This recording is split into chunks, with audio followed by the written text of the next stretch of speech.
We have had this thing going on for several years where we kept asking each other questions by singing lines from famous songs.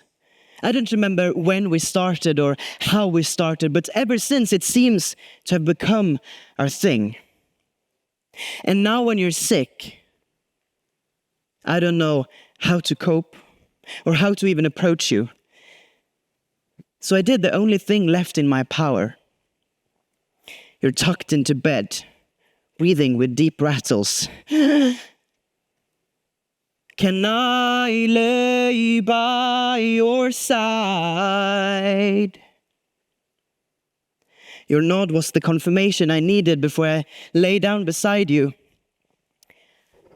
And I looked at the ceiling over our heads and said, imagine if we lie outside in the grass now, stargazing together like we used to do. Imagine if all those stars symbolized one human being acting for change, acting for widespread, revolutionary, societal change. Everything that I needed for me to save you. Some people call you mother, some sister. To me, you are a best friend. And as we humans slowly kill you, we ourselves become sicker and sicker too. It is an outrage and the greatest of sorrows. My name is Andreas Magnusson, and I am a climate justice activist. I was born roughly 300 kilometers north of here, north of Stockholm, in 2004. And I was born into a life full of burdens, honestly. My first 8 years in life were spent in a dysfunctional family where physical and mental abuse was perhaps the only constant. And since I came out on the other side of my childhood, having moved around places, being an utter ass to teachers, friends, and family, I realized that I had actually made it out completely because I wanted it to stop. I was 8 when I told my teacher in front of my mother that mom and dad were hitting me. I was 11 when I realized how unjust things in the world were. I was 13 when I first started engaging in politics. I was 14 when I started school striking for the climate. And that strike, although I did not know it at the time, was going to turn my life completely upside down. That strike changed everything. And now, 7 years later, I know one thing about myself and probably most of the people I've met along the years. The hope we so desperately long for, that we so desperately chase after, is something only we ourselves are capable of creating. I made it out of my crappy childhood because I could feel my entire body aching for some hope, for some stability, for some joy.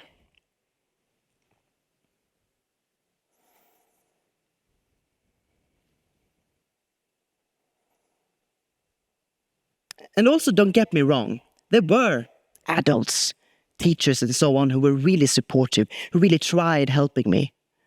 Support systems that many others in my situation never get. But if it had not been for that type of guidance and my will to actually see what's on the other side, I am not sure life would have worked out the way it did for me. You see, for me, hope is a verb. Something we do, something we create, something we co-create. I met so many people along the years reflecting on my work who said, "You give me hope." And "Keep going, you spread so much hope around you." And this might be true. For a while, for a few hours, maybe a day, I and my activism can suffice to give you hope. But what happens after this?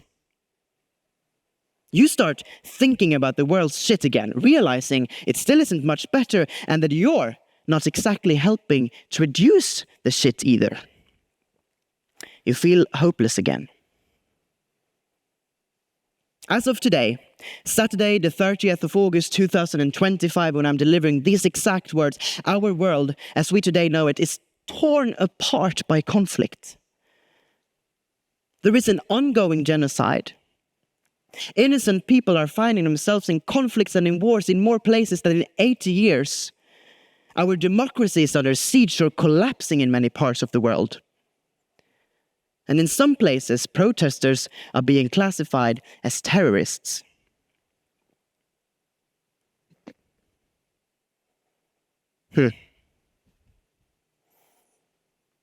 And on top of this, we have an escalating climate crisis that rests on our shoulders as a heavy blanket of sorrow. And it is that blanket I want to address today, and that I guess I have dedicated my life to address. But first, I just want to make a disclaimer. I don't carry with me the hidden solutions, not even a new bright idea. And I know Ted is all about that. But I am going to talk about a solution, an old one that has been with us forever, one that has helped us through monumental changes, that probably is the single-handed reason why we're standing here today, able to eat what we eat, drink what we drink, and have the infrastructure that we have, the lives that we have. It is called storytelling. What? Have you completely lost your mind? Do you know that you are required by law to be in school? I read the text messages over and over. Well, at least now I know my parents don't approve what I'm doing, I thought. I had decided what to do the week before. I was going to bike to school in the morning rain, tell my biology teacher I had a dentist appointment and had to leave mid-class, then sit on the bus taking me 60 kilometers from home. My first ever school strike for the climate.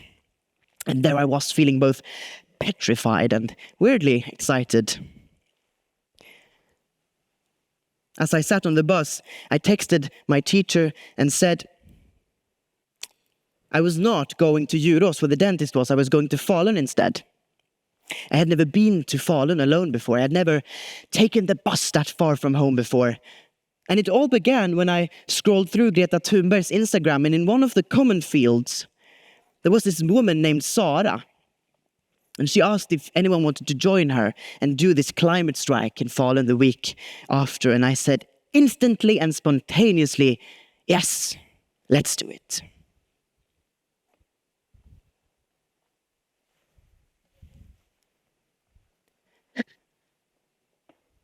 And now here I was, at 10 a.m. in the morning, a chilly, cloudy, rainy September morning, meeting up with a total stranger and her dog called Bananen. The banana in English. And we sat down on the square in the city center and we chatted with each other. Who are you? What's your background? How did you end up here? We chatted with people passing by. Some people loathed us and some people really, really appreciated us. But something was not quite right. Where were the attention? Where were the media? And by that, I realized that you actually have to, tip journalists off if you want them to report on you. So I sent my first emails that morning. And at the end of the day, I had done interviews with the local radio station, the local newspaper, and the local TV station. And the guy from the local radio station, he wore shorts. And he said, well, it's quite a chilly, cloudy, rainy day today. Is there really such a thing as a climate crisis? And I said, yes, there is. And then Sara filled in the gaps and explained why there is still a climate crisis even though it's not super hot. That was my first school strike for the climate. And after that day, I couldn't stop because what I felt protesting was hope. Suddenly, I wasn't alone with my feelings of despair towards my own future. I got connected with others who felt and reacted the same way I did.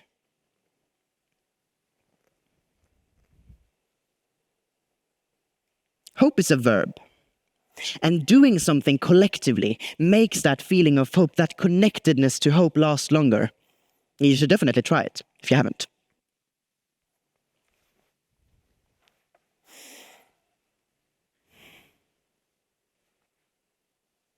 Been traveling these wide roads for so long. My heart's been far from you, 10,000 miles gone. Oh, I wanna come near and give every part of me, but there's blood on my hands, and my lips aren't clean. In my darkness I remember Mama's words reoccur to me. Surrender to the good Lord, and He'll wipe your slate clean. Take me to your river, I wanna go.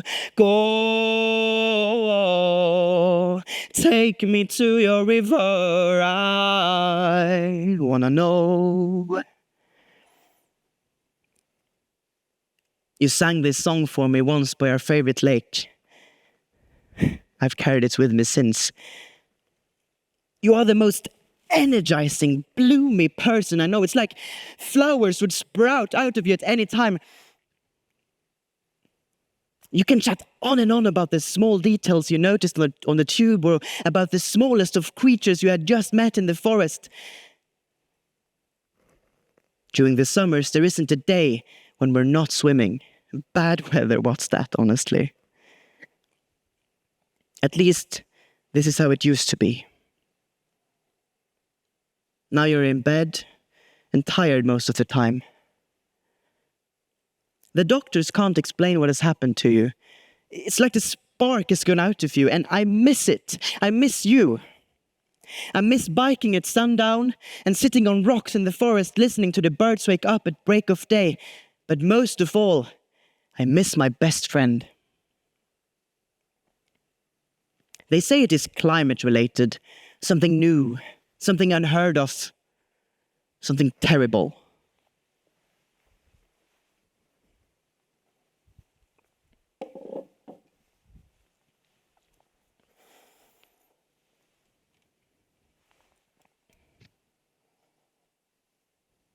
To avoid having to live through our best friends becoming sick, there are things we can do. We can become brave. We can become strong. We can become fearless. We can become vulnerable. We can become empathetic. We can dare to act, dare to speak up and fight for something. It doesn't even have to be protesting and shouting and being on the barricades. That is helpful, believe me it is, but it can also be telling a story, writing an article, speaking to your neighbor, writing to your politicians. The thing with hope is, the sooner we do something, it sort of tickles us. It reaches us. It makes us feel a little more hopeful of the tomorrow. And that feeling would make us want to do more. I've met countless people who've said, you will fix this. Your generation will fix this. Thank you for fighting. And every time I want to scream, shout in their faces, are you mad? They mean no harm, yet they manage to inflict so much despair within me. They themselves have given up and choose now to turn to me to feel an ounce of hope. Instead of creating their own, instead of sharing the burden and taking responsibility for our home, our world, our best friend, they give up. And the most dangerous thing we can possibly do now is give up. To let go of the shared responsibility, to let go of our best friend. We need absolutely everyone. Each and every one of you here has an opportunity and a responsibility. I did my best trying to leave my troubled past behind me because I could feel, because I wanted it to stop. I engaged in activism and started telling my story because I believe in the power of storytelling. That my small uprising can have an effect on you who listen today. I've told you a story of my best friend, our home, our only habitable home. Because I believe in creating stories that move us. And I believe that a good story always moves us. And when it does, it has been put into all the big issues we face have been put into a context more near us so that we can relate to it. And when this has happened, we have a more stable foundation upon which we can act. I've shared my story of all my actions because I believe that you might gather the courage to do the same. After all, hope is a verb. And hope is made of stories that connect us, that unite us. And it has brought us all the way here today. You have strengths and you have weaknesses. Use them, take advantage of them. You have feelings, you have a voice, you have an opportunity. Take it, use it, tell a story, write a story, but make it the story of tomorrow. Hope is a verb. Find your hope within your action. Time goes by so slowly, and time can do so much. Are you still mine? I need your love. I need your love.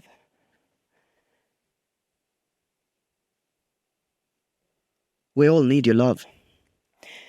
We all need your attention.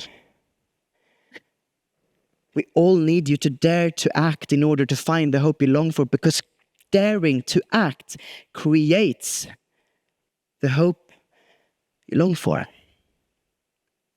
Thank you.